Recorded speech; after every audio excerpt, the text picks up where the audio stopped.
పశ్చిమ బెంగాల్లో తాజాగా జరుగుతున్నటువంటి పరిణామాలు చూస్తే కర్మ ఫలితాన్ని ఎంతటి వారైనా అనుభవించక తప్పదు.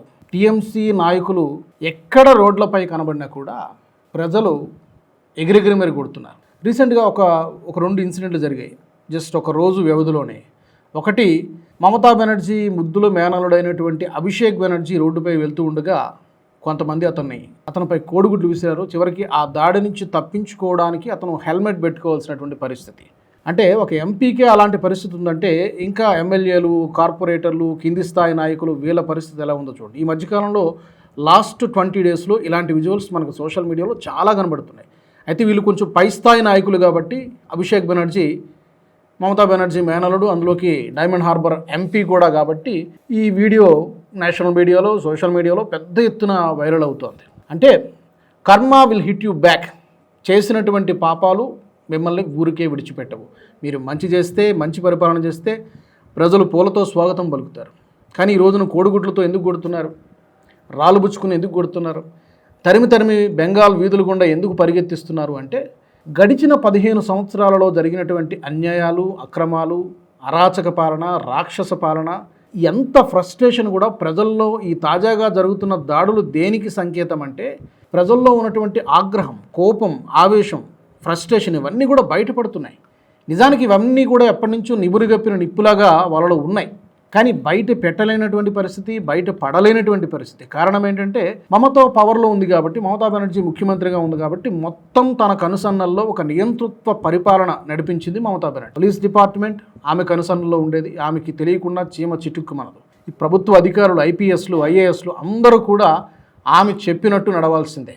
సరైనటువంటి పరిపాలన కాదు. కేవలం ఏంటంటే సంక్షేమ పథకాలు అనేటువంటి బిస్కెట్లు వేసినట్టుగా ప్రజలకి ఏదో కాస్త కూస్తో విధిలించేసి తన కబ్జాలు, తన కుంభకోణాలు ఇవన్నీ కూడా తన అనుచరులు వీళ్ళందరితోటి కూడా ఇంతకాలం కూడా ప్రభుత్వాన్ని, పరిపాలనను నెట్టుకొచ్చింది మమతా బెనర్జీ. కానీ ఈ రోజున ఒక్కసారిగా పవర్లోకి దిగేసరికి సొంత పార్టీ నేతల నుంచి అంటీ ముట్టనట్టుగా వ్యవహరిస్తున్నారు. ఎమ్మెల్యేలు తలోదారి చూసుకుంటున్నారు. ఆమె ఏదైనా పార్టీ కార్యక్రమాలకు రండి అని ఆహ్వానించినా కూడా సగానికి సగం మంది ఎమ్మెల్యేలు కూడా రావడం లేదు. 2 ఉదాహరణల గతంలో మీకు చెప్పాను. ఒకటి, అసెంబ్లీ ఆవరణలో ఏర్పాటు చేసినటువంటి ధర్నా కార్యక్రమానికి 34 మందో 36 మంది హాజరయ్యారు. 44 మంది డుమ్మా కొట్టారు. ఎన్నికల ఫలితాలు వచ్చిన తర్వాత అందరూ ఎమ్మెల్యేలు గెలిచిన వాళ్ళందరితో కూడా ఒక భేటీ ఏర్పాటు చేస్తే ఆమె నివాసంలో ఆ భేటీ కూడా 9 మంది 10 మంది ఎమ్మెల్యేలు డుమ్మా కొట్టారు. ఇప్పుడైతే ఆమె ముఖం కూడా ఎవడో చూడడానికి ఆమె పిలిచినా కూడా ఏ ఎమ్మెల్యేలు కానీ మిగతా వాళ్ళు ఎవరు కూడా వెళ్లకుండా ఉన్నారు, ముఖం చాటేస్తున్నారు. కారణం ఏంటంటే ఈమెతో ఉంటే మనం కూడా ఆ ఇబ్బందుల్లో ఇరుక్కుంటామేమో, ఆమె ఎప్పుడైనా అరెస్టు కావచ్చు, లేకపోతే ఆ స్కాములతోటి, కుంభకోణాలతోటి మనల్ని కూడా ఇరికిస్తారేమో అనేటువంటి ఒక భయాందోళన, ఒక టెన్షన్ మిగతా నేతలందరిలోనూ కూడా కనిపిస్తోంది. సో తాజాగా ఈ అభిషేక్ బెనర్జీ విషయంలో కూడా అదే జరిగింది. ప్రజల నుంచి తప్పించుకోవడానికి, దాడి నుంచి తప్పించుకోవడానికి హెల్మెట్ పెట్టుకొని తిరగాల్సినటువంటి పరిస్థితి. చివరికి దాన్ని కూడా అతను పొలిటికల్ మైలేజ్ కోసం వాడుకునేటువంటి ప్రయత్నం చేశాడు. నాపై దాడి చేసి నన్ను చంపేయాలనుకున్నారు, నన్ను ఇటుకబెడ్లతో కొట్టాలనుకున్నారు, ఆ హెల్మెట్ లేకపోతే నా తల పగిలిపోయేదంటూ దాన్ని కూడా హాస్పిటల్లో చేరి నానా హంగామా, హైడ్రామా సృష్టించేటువంటి ప్రయత్నం చేశాడు. అక్కడికి వెళ్ళి ఆ హాస్పిటల్ సీఈఓను కూడా మమతా బెనర్జీ బెదిరించినటువంటి పరిస్థితి. ఆ ఆడియో కాల్ కూడా సోషల్ మీడియాలో వైరల్ అవుతోంది. అతను ముందు ఐసీయూలో పెట్టండి అని చెప్పి. వాళ్ళు అన్నారు అసలు ఐసీయూలో పెట్టాల్సినటువంటి అవసరమే లేదు, పెద్దగా దెబ్బలేం తగలేదు, చిన్న ఏవో ఉన్నాయి, వాటికి జస్ట్ ఫస్ట్ ఎయిడ్ చేసి పంపించేసామని చెప్తే ఆమె వినడం లేదు. లేదు ముందు నేను చెప్పినట్టు చేయండి, ఐసీయూలో పెట్టండి అని చెప్పి అక్కడ కూడా పొలిటికల్ మైలేజ్ కోసం టీఎంసీ ప్రయత్నం చేసింది అని ఆ వెర్షన్ కూడా వినిపిస్తోంది. మరోపక్క మరొక MP, TMC party MP Kalyan బెనర్జీపై కూడా ప్రజలు ఇదే విధంగా దాడి చేశారు. అతను కూడా నడుచుకుంటూ వెళ్తూ ఉండగా కొంతమంది వచ్చి అతను వెనకాల డిప్పపై కొట్టినటువంటి పరిస్థితి. చుట్టూ ఉన్నటువంటి ఎంపీ కదా, డెఫినెట్గా అతనికి ఉండాల్సినటువంటి సెక్యూరిటీ ఉంటుంది, పర్సనల్ సెక్యూరిటీ ఉంటుంది, ప్రభుత్వ పరంగా ఉండాల్సినటువంటి ఆ సెక్యూరిటీ కూడా ఉంటుంది. అడ్డుకునేటువంటి ప్రయత్నం చేసినా కూడా ప్రజలు ఆగడం లేదు. సో అంత ఆగ్రహావేశాలు టీఎంసీపై నేతల్లోనే ఇంత పీకల వరకు కూడా బెంగాల్ ప్రజలకు ఉంది అనేటువంటి విషయం ఈ యొక్క తాజాగా జరుగుతున్నటువంటి దాడుల ద్వారా మనకు అర్థమవుతోంది. అయితే పర్టికులర్గా కళ్యాణ్ బెనర్జీ అయినా లేకపోతే అభిషేక్ బెనర్జీ అయినా రేపు పొద్దున మమతా బెనర్జీ అయినా కూడా అదే పరిస్థితి రావచ్చు. కాకపోతే మాజీ ముఖ్యమంత్రి, అందులోకి మహిళ కాబట్టి ఏమైనా కాస్త సానుభూతి చూపిస్తారేమో తెలియదు కానీ బట్ ఆమె మీద కూడా అంతే ఆగ్రహము, అంతే కోపము, అంతే అసంతృప్తి ఆమె పరిపాలన పైన ప్రజల్లో ఉంది. సో ఇంతకాలానికి అది ఇంత కూడా బయటపడుతూ ఉంది. సో రేపు ఆమె వీధుల్లో నడిస్తే ఏం జరుగుతుందో చూడాలి, మనం we have to wait and see. అయితే ఇక్కడ ఈ పర్టికులర్గా అభిషేక్ బెనర్జీ ఈ డ్రామా విషయంలో దీనిపై కాయిన్కి బొమ్మ బరుసులాగా ఈ దాడికి సంబంధించి 6గురిని అరెస్ట్ చేశారు పోలీసులు. ఒక ఎంపీ పైన అరెస్ట్ చేస్తే డెఫినెట్గా పోలీసులు చేయాల్సిన పని చేయాలి కాబట్టి 6గురిని అరెస్ట్ చేశారు పోలీసులు.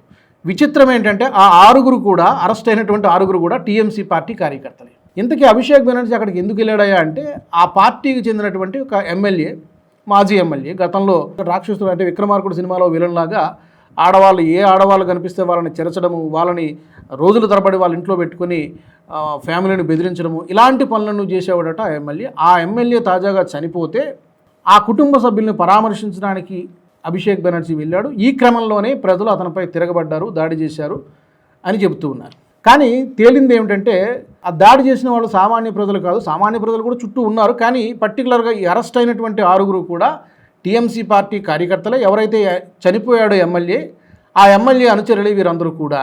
మరొక వెర్షన్ ఏమి వినిపిస్తుందంటే సింపతి కోసము, సానుభూతి కోసము, ఒక మెలో డ్రామా క్రియేట్ చేయడం కోసము అభిషేక్ బెనర్జీనే ఆ దాడి చేయించుకున్నాడు అని కూడా చెప్తున్నారు. ఎందుకంటే తాజాగా మమతా బెనర్జీ ఆడియో కాల్ కూడా వైరల్ అయిన తర్వాత ఆ హాస్పిటల్ సీఈఓను బెదిరించిన తర్వాత దీన్ని ఒక సీరియస్ సీన్గా క్రియేట్ చేసి ప్రజల్లో కాస్త సానుభూతి, చూసారా బీజేపీ పవర్లోకి వచ్చిన తర్వాత మా నాయకులపై ఎంత అరాచకంగా దాడి చేస్తున్నారో అని చెప్పి చిత్రీకరించడానికి అభిషేక్ బెనర్జీపై దాడి టీఎంసీ వాళ్ళలో వాళ్ళే దాడి చేయించుకున్నారా అనేటువంటి వాదన కూడా వినబడుతోంది. దీనికి కారణం ఏంటంటే అక్కడ వెస్ట్ బెంగాల్లో కాకుండా అతన్ని హైదరాబాద్ తరలించమని ఒత్తిడి కూడా తీసుకొచ్చారట.